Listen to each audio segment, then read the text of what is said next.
everybody. Thought I'd share a quick tip about how to remove these door handles without any special tools or anything like that. I'd seen a YouTube video where somebody was popping these off with a rag. They were for like hand crank windows, but I realized that these handles on the sliding doors of the minivans are pretty much exactly the same. Have a little pin or a little clip configuration. So to remove them, no special tools. All you need is a piece of string like this.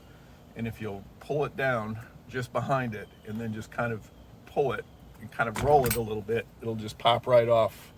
And if you can see what the clip looks like right here, so you can see it's backed off a little bit. So just push it back on before you get ready to put it on. Put it back on, just put it right here. And that's it. Hope that helps people.